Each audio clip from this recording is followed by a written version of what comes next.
السلام في ايجو بالدارجه.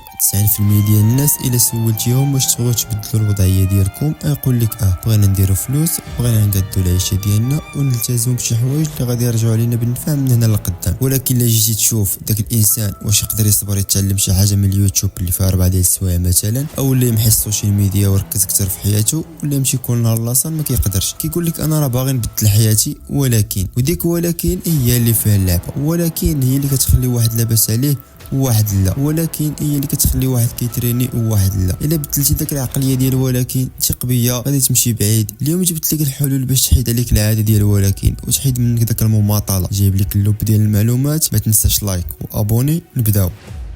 اول حاجه خصك تعرف شنو هي المماطله. هي فاش كتاجل شي مهمه عندك على حساب شي مهمه اخرى ماشي ضروريه ولا ممتعه اكثر، بحال انك مثلا تمشي تتعلم الانجلي من اليوتيوب فتقول نمشي نسكرولي في الريلات تماك الوقت كيدوز دغيا. المماطله ما غتخليك دير والو في حياتك، لا انت لا انا لا واحد اخر. انا نعطيك مثال بيا انا، واش كيصحاب لك ديما كنكون فرحان باش نكتب السكريبت ونقلب على المعلومات ونمونطي؟ لا، بعض المرات كنبزع راسي هذا الشيء باش انت تستافد وانا نستافد. سير عند باك وسولو وقول لي واش الوالد كل مره كتمشي للخدمه كتكون فرحان وفيك اللي يمشي؟ غالبا غادي يجاوبك بالله، ولكن هذيك حاجه خاصها دار وكدار. وداك الشيء علاش ما خاصكش تسنى الموتيفاسيون باش دير شي حاجه، دير داك الشيء اللي خاصو يدار واخا ما يكون فيك اللي يديرو. المماطله واش كتقتصر على داك الشيء اللي خاصو يدار؟ لا، تدارت واحد البحوثات ولقاو ان المماطله عندها واحد العلاقه كبيره مع الاكتئاب والقلق والشعور بالوحده وزيد. وغالبا هذوك اللي كيماطلوا في ابسط الحوايج كتلقاهم كيماطلوا حتى في الحياه ديالهم، وهذا السبب كافي باش تلقى عندهم امراض كثيره. المماطله بشكل عام غتخرج لك على حياتك. داك الشيء علاش ندوزو للحلول باش نحيدوا هذه العاده اللي غتخرج علينا ديال بصح. ونبداو بواحد القاعده اساسيه: دير الحاجه اللي خاصها دار واخا ما يكونش فيك اللي يديرها. في الوقيته اللي انت ما باغيش ديرها حاول تستوعب هذه مزيان، حيت فريمون غادي تبدل لك حياتك. حيت بعض المرات ما كيكونش فينا اللي يدير داك الحاجه تما فين خاصها دار. وهذه القاعده ماشي ديما كتخدم، حيت بعض المرات كنكونوا عيانين وداك الوقيته خاصنا ناخذوا شويه ديال الراحه، قيلوله اولا تمشي تمشى، ماشي انك تشد التليفون تبقى تسكرولي فيه. علاش هذه القاعده 90% كيخدموا بها؟ حيت قبل ما دير شي حاجه كيكون عندك بزاف ديال العواطف في الداخل ديالك، العجز، الملل، باغي غير ترتاح. ولكن فاش كدير هذه القاعده كتكسر لك ديك القاعده القبيحه وكتخليك تخدم على راسك. وانت كراجل خاصك تخدم على راسك، الحياه ما غاديش ترحمك، خصوصا في شي حوايج نقولهم لك في الاخر. كاينه واحد النظريه كتقول لك الا حيدت عليك المهمه صعيبه في الصباح ديالك اذا عندك نهار كامل زوين وناضي. الصلاه، الرياضه، اولا شي مشروع باغي تكملو بحال اليوتيوب مثلا، اول حاجه ديرها في داك الصباح هي تبدا بداك الحاجه وسبق المهمه الصعبه هي الاولى. وعن تجربه جربها ويبدا يبان لك النهار طويل وانك درتي كل شيء والوقت كامل باقي قدامك وكتكون راضي. على العكس الا بقيتي كتاجل ديك الحاجه حتى الليل والا ما درتيهاش نهار كيدوز ما عندكش بداك اللعيبه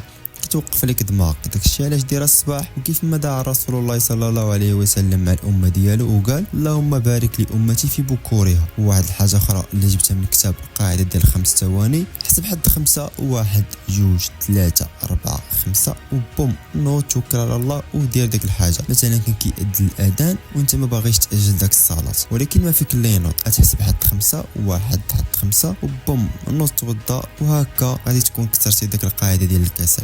رابع حاجه غادي نقولها لك: ما تعتمدش على الحماس باش دير شي حاجه، حيت الحماس واحد الحاجه اللي دايزه. جري في الصباح وخدم غير ساعه غادي تولي مليونير وكذا، هادشي تخربيق في تخربيق. كاع الهضره اللي كتجي فحال هكا شي حاجه اللي عابره تقدر تطبق النهار الاول والثاني ومن بعد غادي تولي تعكز عليها. الحل ماشي تعتمد على الموتيفاسيون، الحل هو انك دير ديك الحاجه واخا ما يكونش فيك اللي يديرها. الموتيفاسيون غادي تنفعك الا كنتي اصلا كدير ديك الحاجه وبغيتي واحد النغيزه باش تزيد تكمل فيها وصافي. مثلا لاصال بغيتي تشوف شي واحد كيتريني وانت اصلا كتريني باش تموتيفا منه بلان، اولا تشوف شي مليونير وانت كتخدم على شي بروجي هكا مزيان باش انت ما كدير والو وتمشي تاخذ واحد الجرعه ديال الموتيفاسيون على الخاوي. وخامس حاجه واخر حل غادي نعطيه لك: ولا كانت شي حاجه باغي ديرها ضروريه ولكن كتجيك ممله ومريضه، دير واحد التكنيك اللي هو تخصص 25 دقيقه لذاك الحاجه وترتاح 5 دقائق. الا ولات كتجيك داك المهمه سهله في 25 دقيقه زيد الوقت، دير 50 وارتاح 13 دقيقه ولا 15 دقيقه. وداك الوقت الاستراحه حاول تبقى فيه منضبط حتى تبغي تستريح اكثر. هذه كتخدم معانا.